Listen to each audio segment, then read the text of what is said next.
Two brothers on a canoe trip in the isolated boundary waters capture a chilling, crystal-clear EVP, electronic voice phenomenon, on their video camera. A child's voice, clear as day, asks, "Can you see me?" The problem? The voice comes through their walkie-talkie, on a private channel, moments before it appears as a whisper on their camp video. Something was using their own technology to communicate, and it was one step ahead of them. For Max and Ben, the annual canoe trip into the boundary waters of Minnesota was a sacred tradition. A week of total isolation, fishing, and brotherly bonding. This year, Max brought a new toy, a high-end, waterproof action camera to document the adventure. "For the vlog," he'd said, rolling his eyes at Ben's teasing. Unfiltered nature, man. On their third day, they pushed deeper than ever before, portaging into a chain of lakes not on the standard maps. They found a perfect island campsite on a lake so still and black it looked like liquid obsidian. The silence here was profound, broken only by loon calls that echoed like lonely laughter. That night, things felt off. The loons fell silent. The usual rustle of nocturnal animals ceased. The air grew still and heavy. Ben, the more pragmatic brother, chalked it up to an approaching storm. "Let's test the walkies," Ben said, tossing one to Max. They kept them for safety when separating to gather firewood.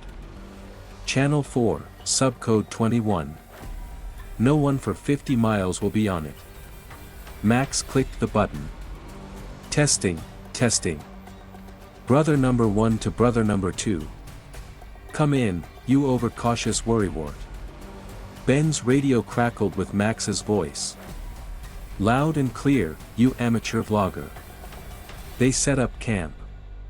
As dusk fell, Max mounted his camera on a stump, pointing at the fire pit, set to record a time-lapse of the stars. He left it running. An hour later, as they cooked fish over the fire, Ben's walkie-talkie, clipped to his belt, crackled to life. It wasn't Max's voice. It was a young child's voice, clear, calm, and chillingly close. "Hello." Ben and Max froze, staring at the radio. What the hell was that? Max whispered. Ben grabbed his radio. "Hello. Who is this? Is someone there? Over." Static. Then, the child's voice again, now with a hint of playful curiosity. "Can you see me?" The voice was not coming from the woods.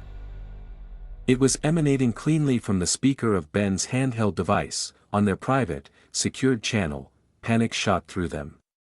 They scanned the dark tree line with their headlamps, beams cutting uselessly into the black. "Nothing, it's interference," Ben insisted, voice shaky. "A baby monitor from a cabin, a weird skip off the atmosphere." "There are no cabins here, Ben," Max replied, his eyes wide. They decided to pack up and leave at first light. The sense of being watched was overwhelming. Max, remembering his camera, stopped the recording. He didn't review it there, he just stuffed it in his pack. They spent a sleepless night, huddled by the fire, jumping at every snap of a twig. The walkies were silent. The journey out the next day was a blur of fear and exhaustion. It wasn't until they were back in their rented cabin with Wi-Fi that Max, driven by a morbid need to know, plugged the camera into his laptop. The initial footage was peaceful, the beautiful lake, the fire being built, the stars beginning to appear. He fast-forwarded to the timestamp just before the first voice came through the walkie-talkie. On the video, he and Ben were sitting by the fire, talking quietly. The camera's sensitive microphone picked up their conversation, the crackle of the flames. Then, Ben's walkie-talkie crackled. On the video, they saw Ben startle, grab the radio. The child's voice came through the radio's tiny speaker. Faint but discernible on the camera's audio track, "Hello." But then he noticed something.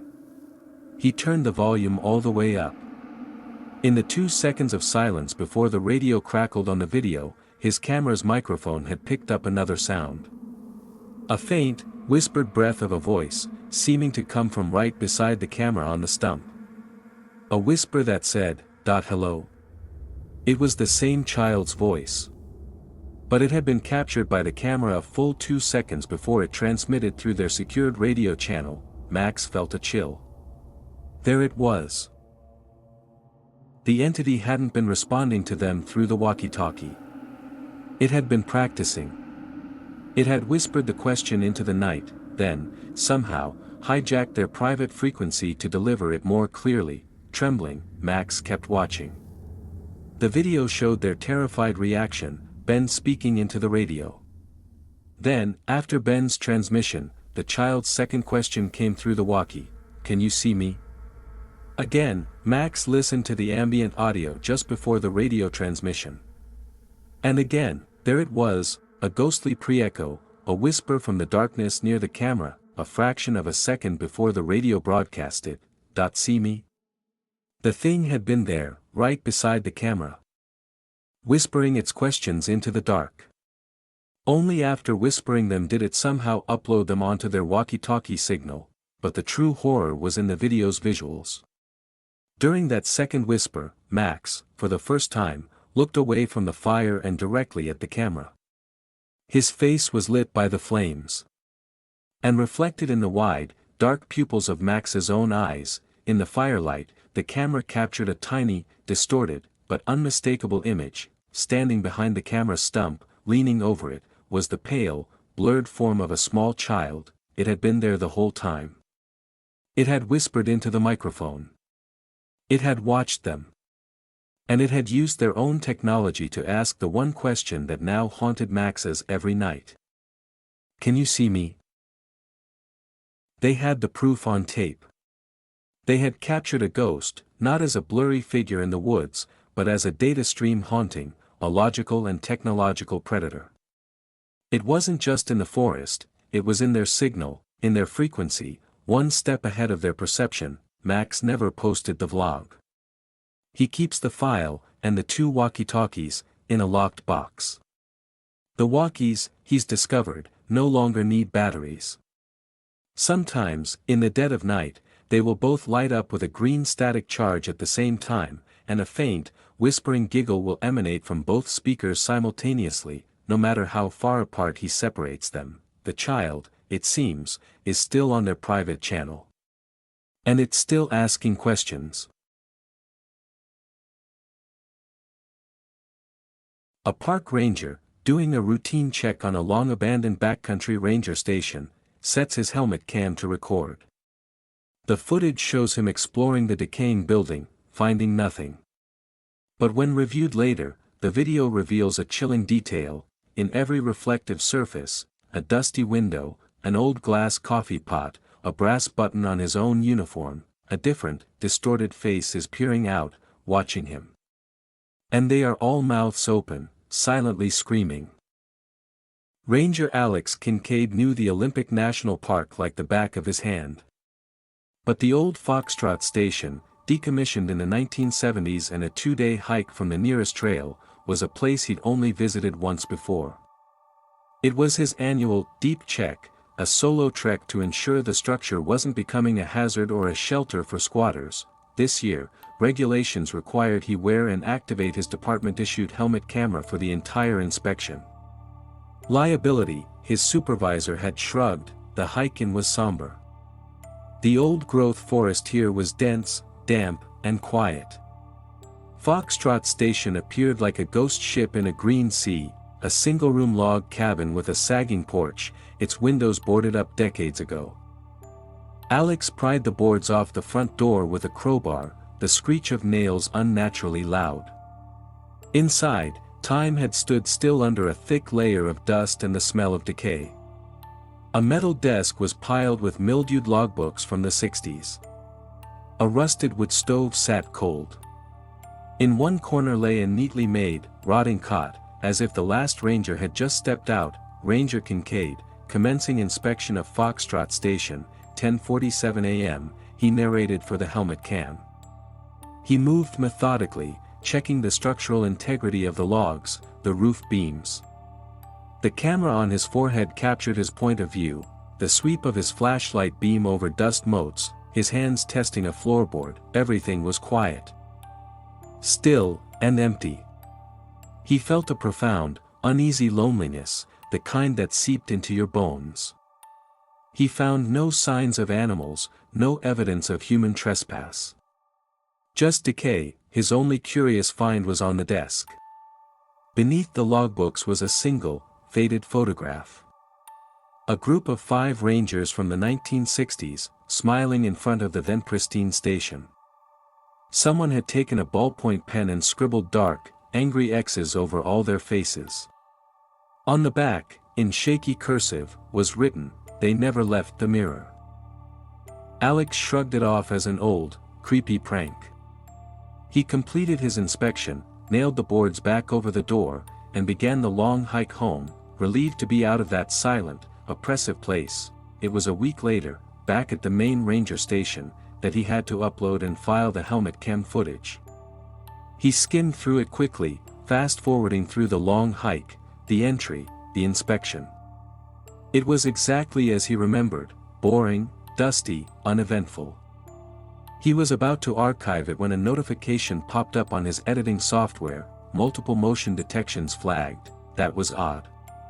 The software was designed to flag wildlife in trail cams. There had been no motion in that cabin besides his own. He clicked on the first flag. The video jumped to a timestamp inside the cabin. He was testing the window frame near the cot. The view was of his own hands on the old wood. But in the top corner of the frame, in the small, grimy pane of the window itself, the software had detected movement. Alex zoomed in. The window was filthy, reflecting a blurred, dark version of the room behind him. But in the reflection, he wasn't alone. Standing a few feet behind his reflected self was a tall, dark shape. It was manlike, but its proportions were wrong, its neck too long, its head tilted at a severe angle. It was perfectly still. A jolt of adrenaline hit Alex. He hadn't heard or sensed a thing. He scrolled frame by frame. In one frame, the shape was there. In the next, it was gone. He hadn't moved, the reflection had simply changed. Heart pounding, he went to the next flagged moment. He was examining the wood stove. In the curved, soot-stained reflection of the stove's cast-iron door, his own warped image looked back. And beside it, another distorted figure, this one shorter, stockier, its reflected face a smudge of darkness where features should be. Flag after flag revealed them. In the glass face of a broken wall clock. In the reflection of a tarnished brass doorknob as he reached for it. In the convex reflection of his own stainless steel water bottle on the desk. Every time, a different, distorted humanoid shape stood silently in the reflection, somewhere in the room with him, just outside the view of the forward-facing camera. They never moved. They just watched his reflected back. The final flag was the worst. It occurred as he was leaning over the desk, looking at the photograph with the XD-out faces. The camera view was of the photo. But in the extreme edge of the frame, caught in the reflection of a small, hanging cabinet door made of polished tin, was Alex's own face, concentrating, and pressed right up against his reflected shoulder, as if looking over it at the photo, was a pale, stretched face with dark holes for eyes and a wide, open black mouth in a silent scream. It was the clearest image of them all. The software had flagged it because the screaming mouth was the motion. Alex sat back, cold sweat beading on his neck. He had been utterly alone in that cabin. He was sure of it. But the camera's unblinking eye, capturing every incidental reflection, told a different story. It had been full of silent, watching presences, entities that existed only in the mirrored world, peering into his. The scribbled note on the photo made sense now. They never left the mirror. He had filed a report, but without primary visual evidence, meaning no entities captured directly by the camera, only in reflections. It was classified as pareidolia and psychological stress from isolation. Alex requested a transfer out of backcountry duty. He keeps a copy of the footage. He doesn't watch it. But sometimes, now, he avoids looking at his own reflection for too long. He's afraid of what, or who, might be standing behind him in that other world, waiting for him to notice. And he knows, with cold certainty, that the inspection wasn't him checking on an abandoned station, it was the things in the mirror checking on him. And the helmet cam was the only one that saw the truth.